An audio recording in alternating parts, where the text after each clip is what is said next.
Hi, welcome to my kitchen. My name is Sue, and today we're going to be making filo triangle appetizers.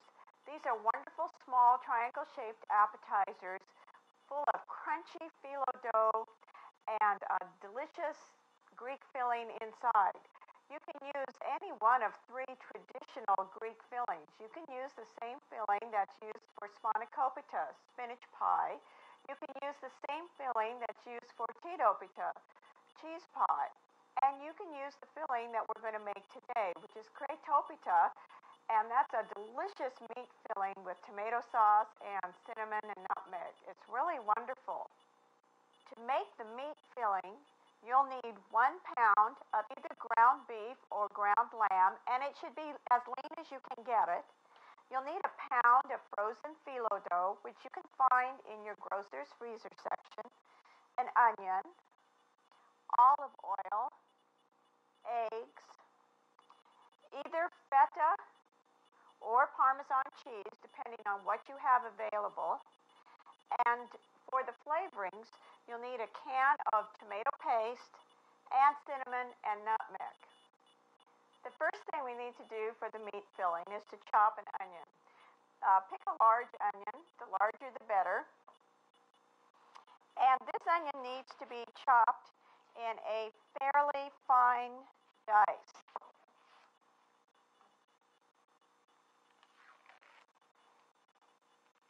You don't want to have really big chunks of onion because the little triangles are small, so you don't need big chunks of anything.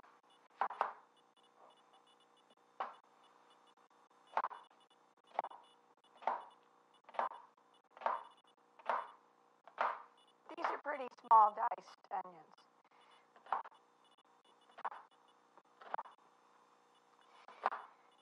If you wanted to, you could also put them in a little food processor and just grind them up a little bit. That was a really hot onion, and my eyes are watering. I've tried all the techniques, and none of them work perfectly. The only thing that's helped me is keeping my onions in the refrigerator. That helps a little bit. Okay, here we go. Chopped onions into a pan.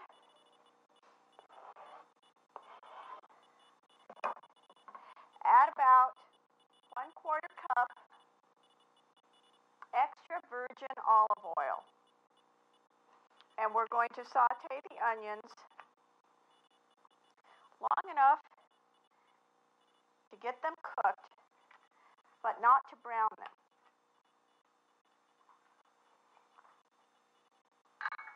So I'm just going to put them on the stove and to about a medium heat. I want them to cook, but I don't want them to brown.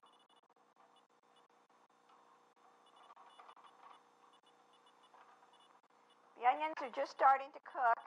I'm going to cover them so that they cook through, but they don't brown, and put them on a back burner.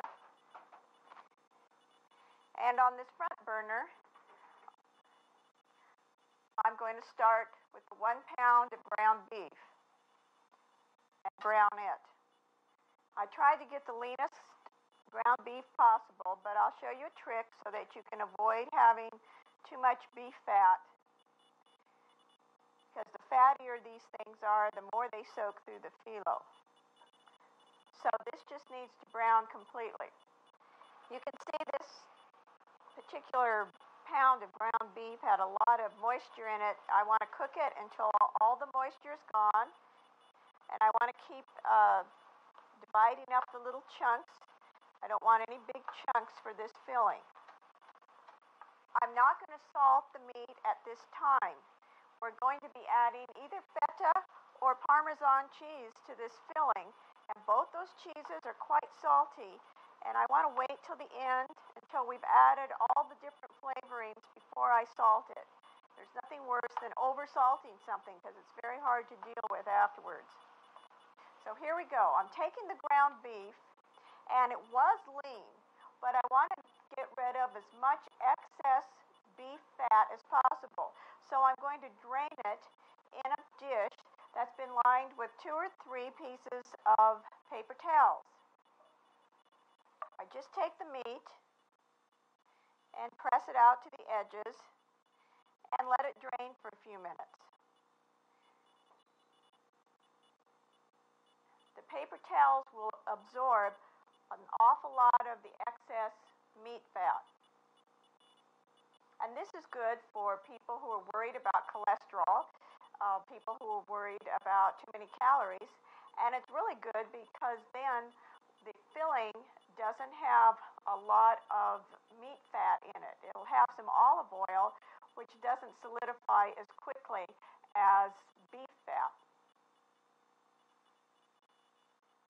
The browned meat has drained for a few minutes, and so most of the excess fat is in these paper towels. However, I'm going to do one more step to get rid of as much as I possibly can. I'm going to take this meat and empty it into some fresh paper towels that are lining a colander. This is an extra step that I found is really good for getting rid of excess meat fat. And again, kind of spread it to the edge of the paper towels. I'm going to place it over the sink, and I'm going to pour boiling hot water over it. And this hot water will flush out any meat fat that dared to hang around after being drained on regular paper towels. So here we go.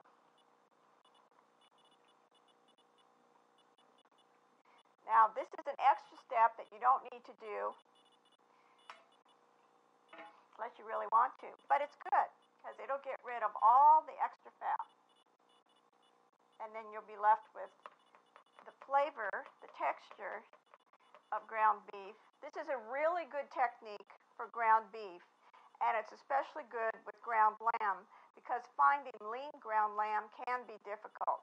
The only way you can really get good quality lean ground lamb is if you grind it yourself. And that's something I'm not really willing to do. So try this method. It'll make any one of your ground beef dishes virtually fat-free. We're ready to combine all the ingredients, almost all the ingredients, for the meat filling. We have our fastidiously fat-free ground beef, our cooked onions. They haven't browned, they've just cooked, and then our other ingredients. So what you need to do is add your ground beef to the onions. You're going to add 1 can of tomato paste. This is going to be quite thick sauce, or quite thick filling. It's not going to be runny like a spaghetti sauce. Now to this, you're going to add traditional Greek flavorings, cinnamon and nutmeg. Let me just tell you, when you've got tomato, cinnamon, and nutmeg, you have a classic combination of Greek flavorings. This combination can be used with beef, with lamb, with chicken. This is very, very Greek. A half teaspoon each of cinnamon and nutmeg. Cinnamon is the flavor that makes moussaka and pastizo taste so good. Okay, a half teaspoon of nutmeg.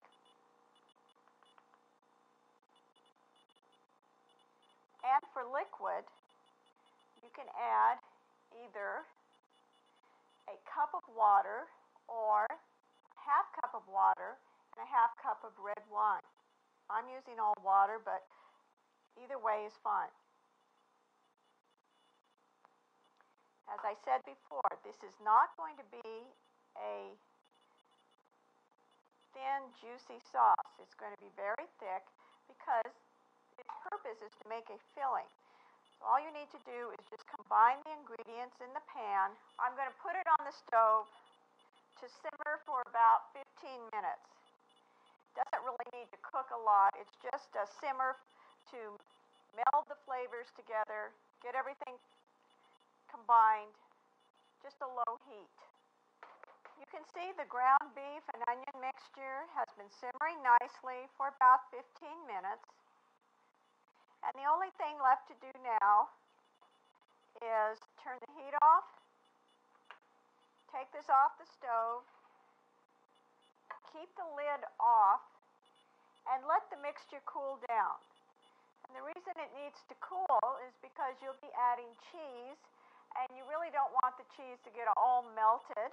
And you're going to be adding eggs, and you don't want the eggs to turn into scrambled eggs in the filling. While the meat mixture is cooling, that's the perfect time to take care of the eggs and the cheese. So I'm going to beat 2 large eggs. Okay, that's good enough. Set those aside. Now you can give your attention to the cheese. You can either use Parmesan or feta cheese, whichever you prefer. Most of the time I have Parmesan around the house, and I think most people do, so that's an easy cheese to remember to use. Feta, whenever I use feta, I have to make a special trip to the store because I don't have it on hand all the time. But either one will be just fine. Just be sure you use a half a cup of Parmesan or 8 ounces of feta. And when you use feta, either get it crumbled or you'll crumble it yourself. Today I'm going to use the feta, and I will be cutting it up into little chunks and kind of crumbling it up myself. Feta is a really strong cheese, so don't be tempted to use more than a half a pound. And if you're not sure that people will like it, you could use even less.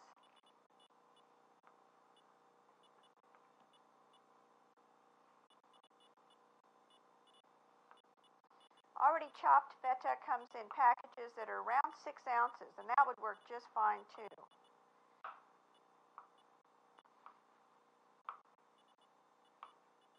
So you can see there's just little chunks. So the cheese is ready and the eggs are ready. The meat mixture has cooled, and we're ready to put together all the final ingredients. Now is the time to test the sauce or test the filling before you put in the feta to see if it needs salt or pepper. It needs some salt. But remember, go lightly. You're going to add feta cheese, and that's plenty salty. Pepper, add as much as you like.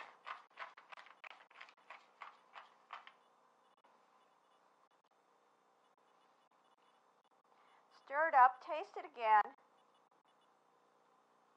and get it to a point where it's just a little unsalty. Not quite salty enough, and then that'll be just perfect.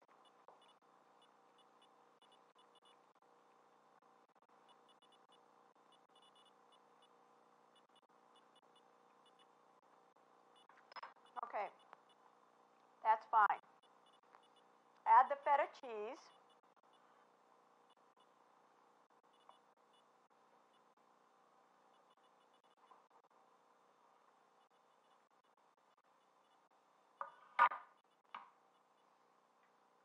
Add your beaten eggs.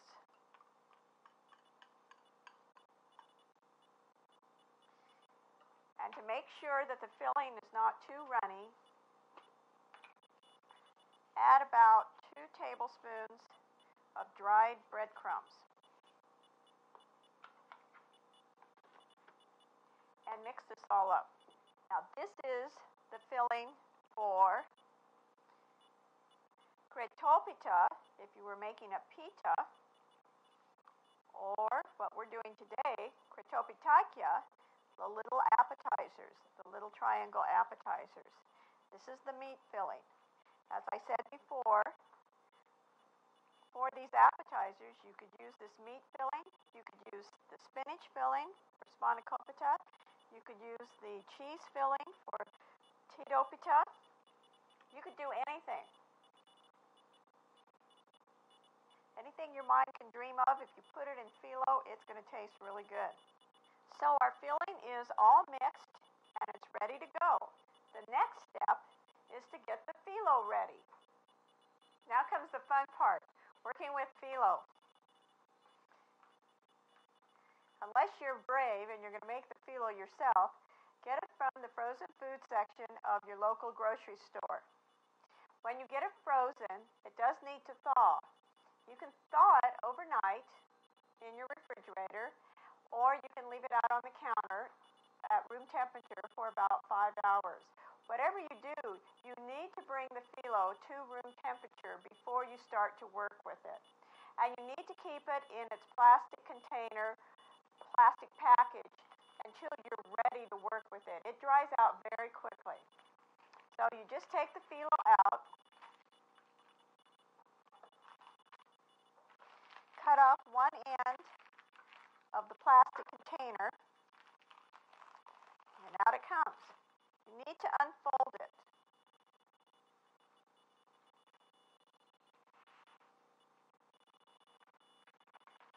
It's wrapped in kind of a wax paper. Then you need to unfold it again. Now, one of the things that can be discouraging for people who haven't worked with filo a lot is what's happening right now, where it sticks. And the only thing you can do is just try your best to work around the stickiness. Okay, I'm unfolding that, and you can see it. All right, it looks like this is a batch of troublesome filo. Sometimes you get great filo, and then other times you get stuff that sticks together all the time. You can see this. All you need to do is just, as gently as you can, try and separate it. If I were just piling this sheet after sheet into a pan, I could work very quickly. But the triangles take a lot of time. So the thing you need to do is cover the filo dough you're not using with plastic wrap. Cover the filo with plastic wrap, and then over the plastic wrap, place a damp tea towel. One of these flour sack towels. And the reason you want a towel like this is because it's not as heavy as the regular terry cloth towels. What you need to do is take a sheet of filo and lay it on a clean work surface.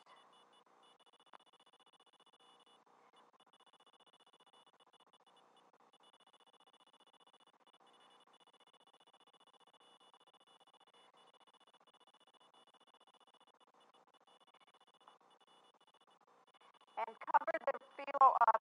Keep it covered while you're working. I brush this filo sheet with oil or butter if you prefer.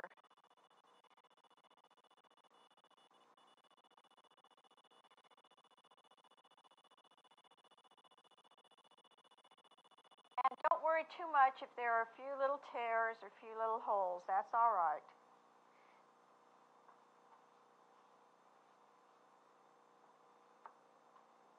Now take the piece of filo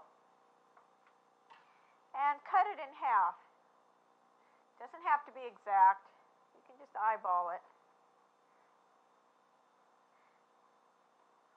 I cut the sheet in half and just separate them lightly.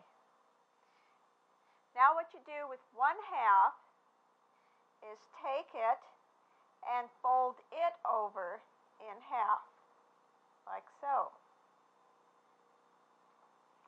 So you're going to end up with a strip about 3 inches wide, and it'll be a double layer of filo. Brush this completely with olive oil or butter,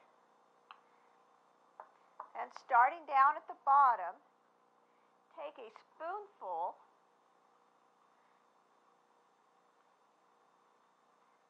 of your filling mixture, whether it's the meat mixture, spinach, or the feta cheese.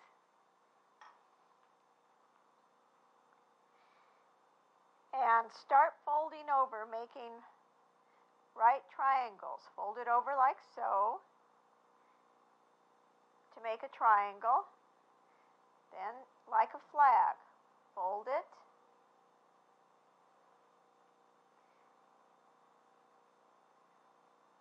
Fold it like so, and keep folding all the way down till you reach the end.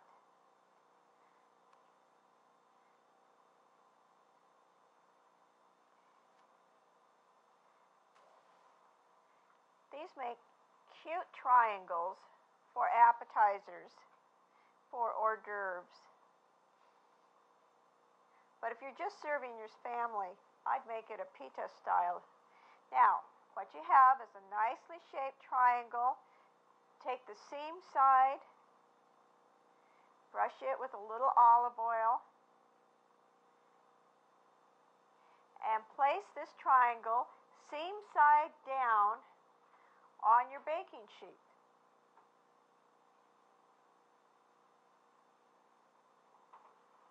And you're going to keep doing exactly the same thing until you're done with all the filo and with all the filling. Now notice, this is the other half, and I'm just folding it over.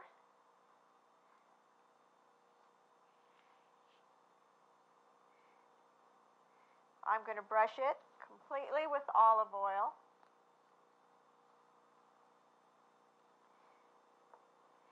Another small spoonful of filling.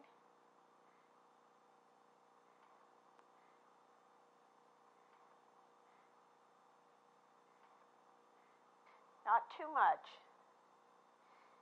And then start folding the triangles.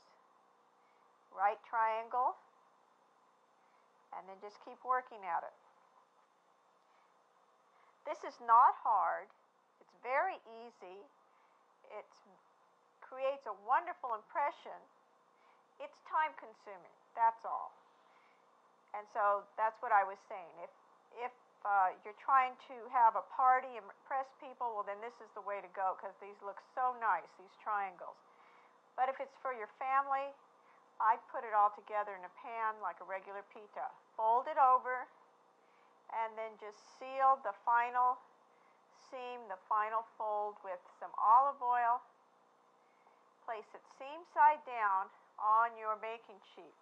Once you have a whole baking sheet filled with the little triangles, you can bake them immediately, or you can freeze them. Just be sure that when you freeze them, you leave space in between just one layer. Once they're in the freezer, you can actually put them in the freezer in the baking sheet.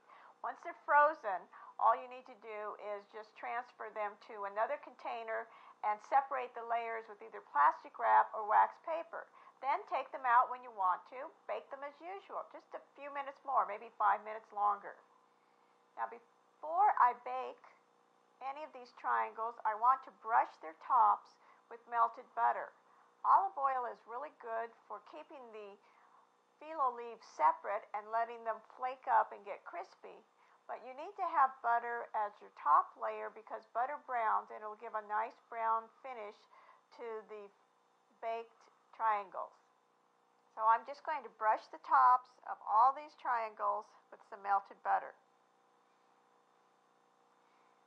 Now you can use this same method with the triangles and the filo, using any number of fillings. Anything tastes good with filo on it. You could use canned pie filling, and in that case I would brush all the leaves with unsalted butter. So if you're using a sweet filling, use unsalted butter, and a savory filling, you can use olive oil and then regular butter on the top. Even a hot dog would taste good being wrapped around with filo. So my daughter disagrees with me on that. You want to bake these little triangles in a 350-degree preheated oven for about 10 to 15 minutes. Check them after 10 minutes. You don't want them to burn. So in they go.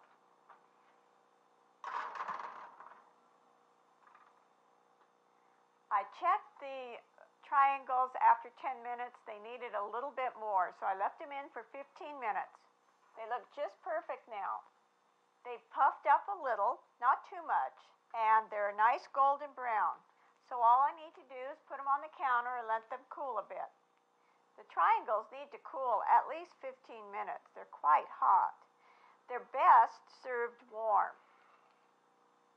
And look at them. They're really cute little flaky triangles. This has a delicious meat filling. They're the Kreatopitakia. However, it'd be just as delicious with the cheese filling, the Kreatopitakia, or the spinach filling, or anything that your heart can come up with. These make wonderful appetizers. And you can use this filling recipe, the meat filling recipe, to make it just an ordinary, everyday family pita with filo. The only thing about these triangles is they do take a little more time. They're wonderful for a special party or special dinner when you really want to impress friends. It's hot.